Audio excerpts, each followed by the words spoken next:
Hello दोस्तों, welcome to learn with Krishna.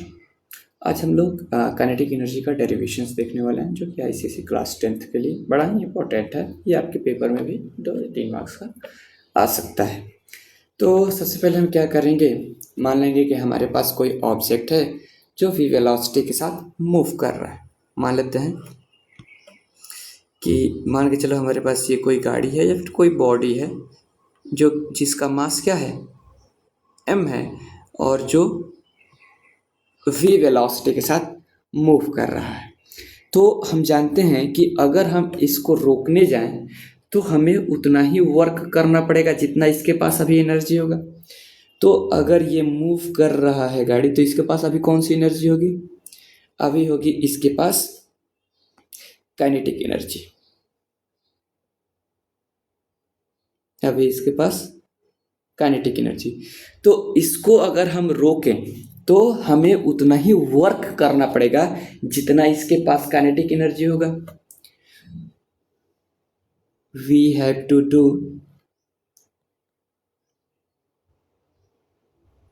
same amount of work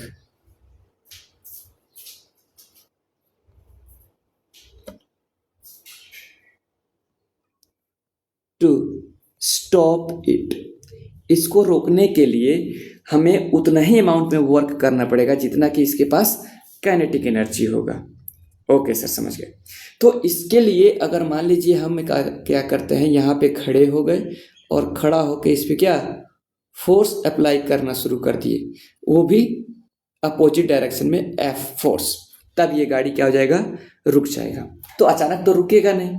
अभी ये है यहाँ पे, तो टाइम t=0 पे ये इस पोजीशन पे है, और यहाँ से मान लीजिए हमने फोर्स अप्लाई किया, ये कुछ डिस्टेंस चल के आ गया यहाँ तक, ठीक है।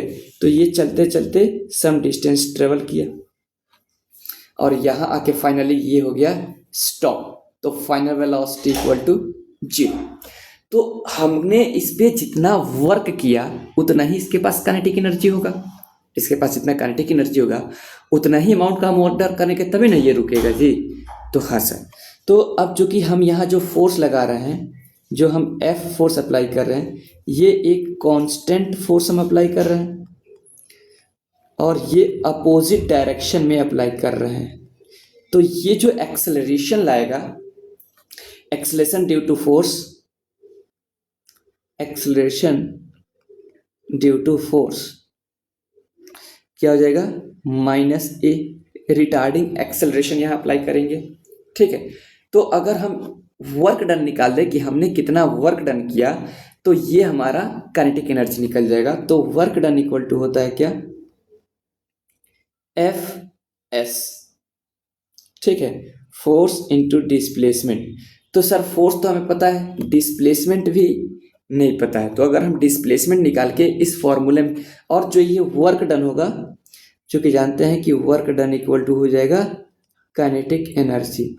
तो हमारा जो काइनेटिक एनर्जी होगा वो क्या हो जाएगा, kinetic energy equal to Fs। यही होगा ना, उतना ही वर्क डन करना पड़ेगा। तो थोड़ा सा हम डिस्प्लेसमेंट निकाल लें कि गाड़ी यहाँ से यहाँ तक जाने में कितना डिस्प्लेस हुआ है, फिर यहाँ डिस्प्लेसमेंट का वैल्यू पुट कर देंगे, है कि नहीं। तो हम डिस्प्लेसमेंट निकालने के लिए फॉर्मूला यूज करेंगे v² = u² + 2as, ठीक है। अब चूंकि फाइनल वेलोसिटी 0 है तो ये तो हो गया 0। इनिशियल वेलोसिटी उसके पास जो था वो हम मान लेंगे u² + 2as, ठीक है। तो यहाँ से अगर हम s का वैल्यू निकालते हैं तो ये हो जाएगा, s इधर आएगा, -u²/2a। अब चूंकि ये माइनस प्लस हो जाएगा क्योंकि यहाँ हमने एक्सेलरेशन को माइनस में पुट नहीं किया है। अगर यहाँ पे माइनस में पुट करते तो इधर u, ये माइनस इधर प्लस में जाता, तो फाइनली हमारा जो s आता वो क्या हो जाता, u²/2a। पूछिए क्यों, हमने एक्सेलरेशन को नेगेटिव में नहीं पुट किया, यहाँ एक्सेलरेशन नेगेटिव है, ठीक है, अब फोर्स भी नेगेटिव है, ठीक है। तो अब यहाँ हम s का वैल्यू और f, यहाँ हम जो फोर्स अप्लाई कर रहे हैं वो फोर्स होगा क्या, m×a, है कि नहीं। तो फोर्स और एक्सेलरेशन दोनों का वैल्यू हम पुट कर देते हैं, ठीक है, किसमें, इस इक्वेशन में मान लेते हैं इक्वेशन 1 में फोर्स और एक्सेलरेशन का वैल्यू पुट करेंगे तो हमारा काइनेटिक एनर्जी क्या आ जाएगा, kinetic energy equal to force equal to हम पुट करेंगे m इंटू ए, और जो डिस्प्लेसमेंट आया है वो आया है u स्क्वायर बाई 2a। ठीक है, तो एक्सेलरेशन से एक्सेलरेशन कैंसिल हो जाएगा।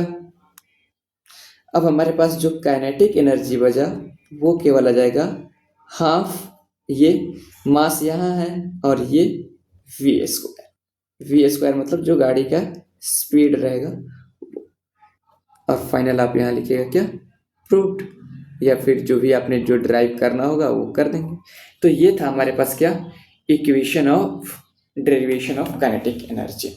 ठीक है, तो आप अपने पेपर में इतना लिख के आ सकते हैं 2 मार्क्स का। ये वाला जो डेरिवेशन है ना उसको आप यहीं पे कर सकते हैं इस इक्वेशन के जस्ट बाद, और उसके बाद फिर लिखिएगा put the value of S and F in equation first. तो आप ऐसे कर सकते हैं, या फिर मैंने यहाँ पे एक और डेरिवेशन करके रखा है ऑलरेडी, तो आप इसका भी स्क्रीनशॉट ले सकते हैं ताकि अच्छे से वहाँ सबमिट कर सकें। मानना पड़ेगा कि ऑब्जेक्ट का वेलोसिटी u है, फोर्स अप्लाई कर रहे हैं, वर्क डन इक्वल टू का फोर्स इंटू डिस्प्लेसमेंट, फोर्स का फॉर्मूला m इंटू ए, यहाँ से हमने s निकाला है। अब देखिए यहाँ minus you equal to 2as, यहाँ a का वैल्यू अगर हम माइनस में रखे रहते तो माइनस इधर प्लस में चला जाता है कि नहीं, तो माइनस माइनस कैंसिल हो जाता है, यही वाला माइनस है जो इधर आया है। ठीक है, यहाँ पुट किया हमने फोर्स का वैल्यू m इंटू ए, डिस्प्लेसमेंट का u square by 2a, a से a हमारा कैंसिल हो गया, u स्क्वायर नहीं कटा है, बस ये ऐसे ही दिखा रहा है, k equal to half m u square. तो फाइनल आंसर हमारा काइनेटिक एनर्जी का ये निकल के आएगा half m v square, where v is the velocity of the body, m is the mass of the body and k is the kinetic energy. ठीक है, अगर समझ में आया हो तो चैनल को सब्सक्राइब करें। ये आपका सेकंड चैप्टर है वर्क एनर्जी पावर का, ICC क्लास 10।